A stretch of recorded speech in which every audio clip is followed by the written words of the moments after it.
Olá pessoal, eu sou entrevistadora Ana Beatriz Santos Tavares, do nosso segundo podcast, e estamos começando mais um Biocast. E hoje convidamos o nosso Dr. Pedro Neves. Olá, Dr. Pedro, seja muito bem-vindo aqui no nosso programa. E vamos começar com as nossas perguntas. Bom, Dr. Pedro, o senhor poderia explicar para a gente mais a fundo o que ajuda na proliferação da meningite C? Bom, então, gente, o que acontece na proliferação da bactéria da meningite C? A proliferação se dá quando a bactéria se fixa na nasofaringe, que é a região acima do palato mole e posterior a nasofaringe. E depois se desloca para os váculos fagocíticos, que são estruturas celulares responsáveis pela defesa do organismo. Essas bactérias conseguem escapar da fagocitose, que é um processo de ingestão e destruição dos agentes estranhos. Por isso que elas se tornam tão resistentes. Ah, sim, entendi. Caramba, que curioso, né? Um processo simples de ingestão para poder ter essa destruição. Tranquilo. E você poderia me informar quais locais vão acontecer com mais frequência a epidemia da meningite em si? Bom, então, os locais que acontecem isso são locais completamente desassistidos, né? Que acontecem os surtos na África subsaariana, e 500 milhões de pessoas estão em risco de infecção nessas localidades, entendeu? Que tem surtos periódicos, sempre de meningite C, né? Durante a estação de seca. Já no Brasil, em 2019, a região sul apresentou uma taxa maior de que todas as regiões brasileiras, 17 casos por 100 mil habitantes. Em 2023, a zona leste de São Paulo apresentou um surto de meningite C, lá pelos meados de 2023, e fazendo com que a população inteira daquele local se vacinasse contra a meningite C. Gente, amei essa resposta. Quer dizer, a gente tem assim uma visão até completa da África, né? Saber que ela é pobre de conhecimento, tanto educacional quanto da saúde total. E como que vai acontecer essa comunicação de risco da meningite C? Não só aqui para a nossa área brasileira, assim como para outros países e afins. É uma parte crucial no controle da doença e na educação pública sobre os seus perigos. Alguns aspectos, como a comunicação de risco, as autoridades públicas alertam e notificam, sempre informando ao público os grupos de risco, medidas de controle, sintomas, e com isso vai se fazendo as autorizações de cada local. E também a fabricação de vacinas suficientes para aquela população. Entendi, mas isso deve causar algum tipo de impacto não só para a sociedade, como para a saúde pública, governos, afins, né?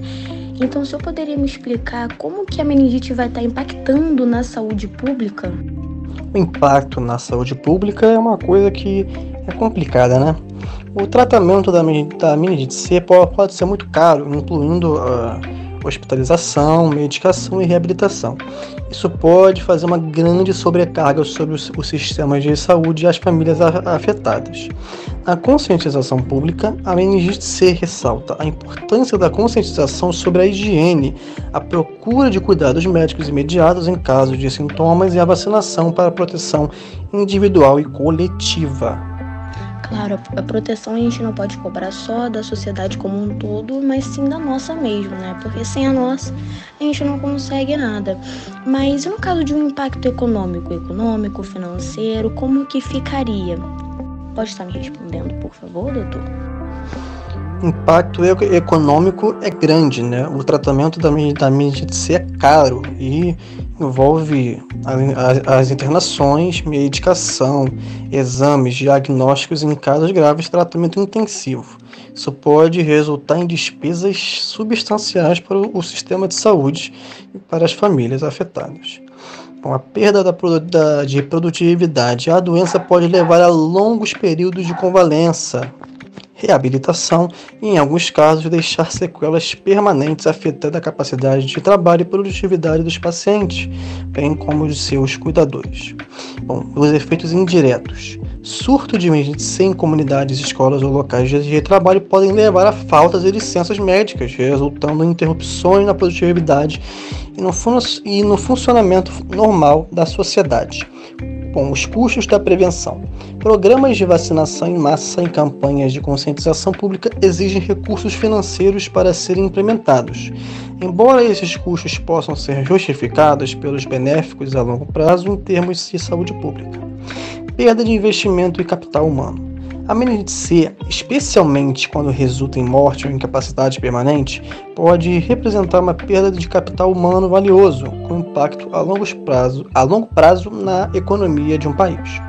Impacto no turismo e no comércio. Surto de doenças infecciosas, como a meningite C, pode afetar negativamente o turismo e o comércio, já que as pessoas evitam áreas afetadas por medo de contrair a doença. Portanto, o impacto econômico da meningite C pode ser significativo, não apenas em termos de custos diretos de tratamento, mas também devido aos efeitos indiretos na sociedade e na economia. A prevenção por meio de programas de vacinação e conscientização pode ajudar a mitigar esses impactos. Entendi, mas o governo tem que ter uma resposta assim adiante, né? Então, qual seria a resposta do governo sobre a meningite C? Surtos, a vigilância da epidemia, como seria? Então, a vacinação é uma das estratégias mais eficazes para prevenir a meningite C. Os governos muitas vezes implementam programas de imunização em massa, garantindo que a população em risco receba as vacinas apropriadas. Na vigilância epidemiológica. Os governos monitoram e relatam casos de meningite C para rastrear a incidência da doença. Isso permite a alocação adequada de recursos de saúde. Educação e conscientização pública. As autoridades governamentais desempenham um papel importante na educação da população sobre a meningite C, seus sintomas, como buscar tratamento e a importância da vacinação. Assistência médica acessível. Garantir que o diagnóstico e tratamento da meningite C estejam disponíveis e acessíveis a todos é fundamental. Isso envolve fornecer tratamento hospitalar adequado e medicamentos a preços acessíveis. Resposta a surtos. Quando ocorre surtos, os governos devem agir rapidamente para isolar os casos, implementar medidas de quarentena, rastrear contatos e distribuir vacinas ou antibióticos conforme apropriado. Pesquisa e desenvolvimento. Investir em pesquisas médicas é importantíssimo. Para desenvolver novas vacinas, tratamentos e métodos diagnósticos é uma parte importante da resposta governamental a longo prazo. Coordenação com organizações internacionais. Os governos muitas vezes colaboram com organizações de saúde internacionais, como a OMS, para compartilhar informações, orientações e recursos no combate à meningite C. Políticas de saúde pública. Desenvolver políticas de saúde pública sólidas e eficazes para lidar com a meningite C é fundamental. Isso pode incluir regulamentações relacionadas à vacinação obrigatória em determinados grupos de alto risco. Caramba, se até eu aqui que estou entrevistando estou com a cabeça um pouco conturbada, imagina as pessoas lendo o nosso podcast ou recebendo esse tipo de informação. Uma curiosidade também, a meningite C ela poderia estar causando alguns danos mentais, algumas conturbações. Um exemplo, tipo efeitos psicossociais. Sim, com certeza, né? A doença grave e potencialmente fatal, como é a meningite C, pode causar estresse intenso no paciente e em seus familiares. O medo da morte ou de sequelas permanentes pode ser avassalador. Um trauma psicológico, né? Alguns pacientes que sobrevivem a um episódio de meningite C podem desenvolver sintomas de estresse pós-traumático, incluindo flashbacks pesadelos e ansiedade crônica. Impacto na qualidade da vida, né? As sequelas da meningite, como danos cerebrais, perda de audição ou problemas neurológicos, podem afetar a qualidade de vida a longo prazo dos pacientes, levando a dificuldade em áreas como educação, trabalho e relações pessoais. Bom, isolamento social. Pacientes com sequelas da meningite C podem sentir-se isolados socialmente devido à dificuldade de comunicação ou mobilidade, o que pode prejudicar as suas interações e relacionamentos. Carga emocional nas famílias. Famílias e cuidadores muitas vezes experimentam estresse e sobrecarga emocional ao cuidar de um paciente com meningite C. Isso pode afetar sua própria saúde mental. Estigmatização. A falta de compreensão sobre a doença pode levar à estigmatização dos sobreviventes de meningite, especialmente se houver sequelas visíveis.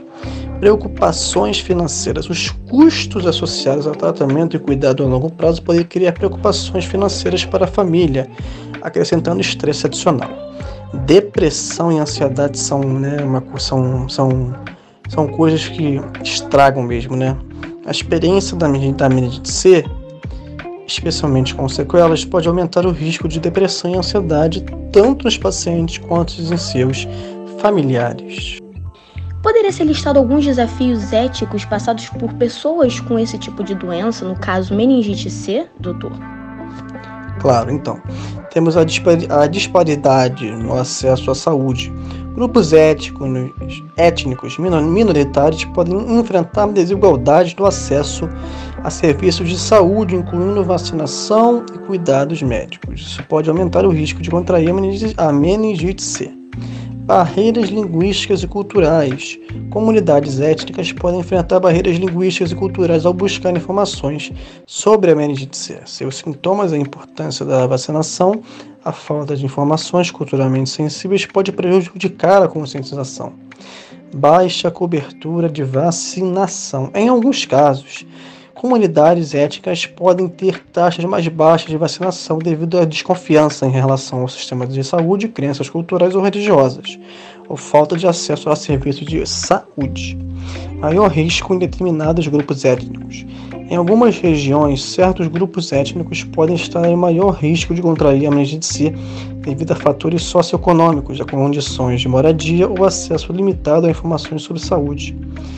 Falta de pesquisa em grupos étnicos específicos. A pesquisa médica nem sempre abrange grupos étnicos de maneira equitativa, o que pode limitar o conhecimento sobre a incidência ou impacto da meningite C em determinadas populações. Desafios de conscientização culturalmente relevantes. As campanhas de conscientização sobre a meningite C precisam ser adaptadas para atender às necessidades culturais e linguísticas das comunidades étnicas, a fim de garantir que as mensagens sejam compreendidas e bem recebidas. Prevenção em locais de alto risco. Em regiões onde grupos étnicos estão em maior risco, as autoridades de saúde precisam priorizar a prevenção da meningite C, como campanhas de vacinação direcionadas a essas comunidades.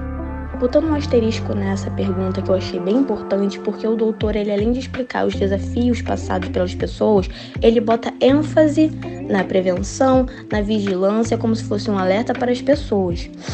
E com tudo isso, doutor, que a gente conversou, que a gente teve um debate, quais foram as lições que o senhor acha que foram aprendidas?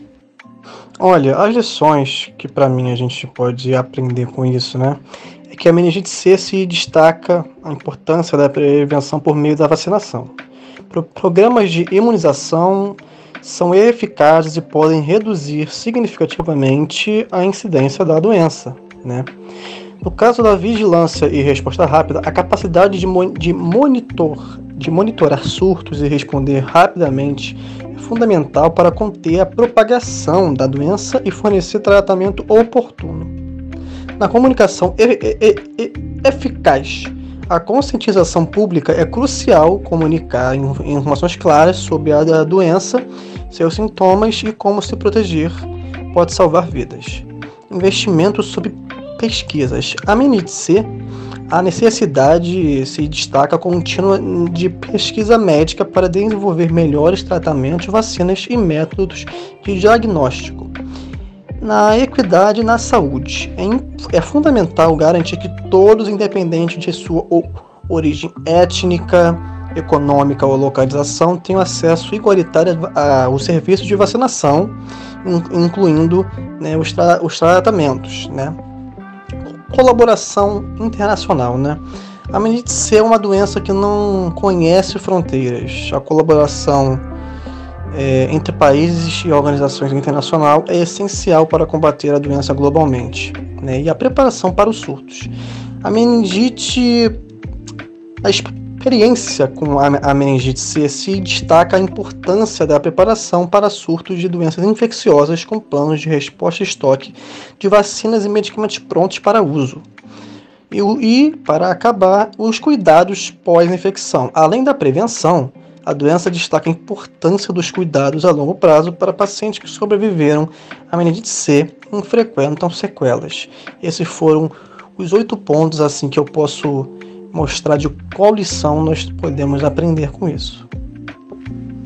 E mais uma vez foi citada a importância da prevenção e os cuidados pós a infecção. Gente, esse podcast foi sem palavras, esse doutor é excelente, palmas para o doutor Pedro Neves, um prazer recebê-lo aqui, entendeu? E espero que todos que estejam ouvindo a gente estejam ansiosos para o próximo capítulo e para nossas próximas descobertas com novos doutores biomédicos. Um beijo e até a próxima, galera!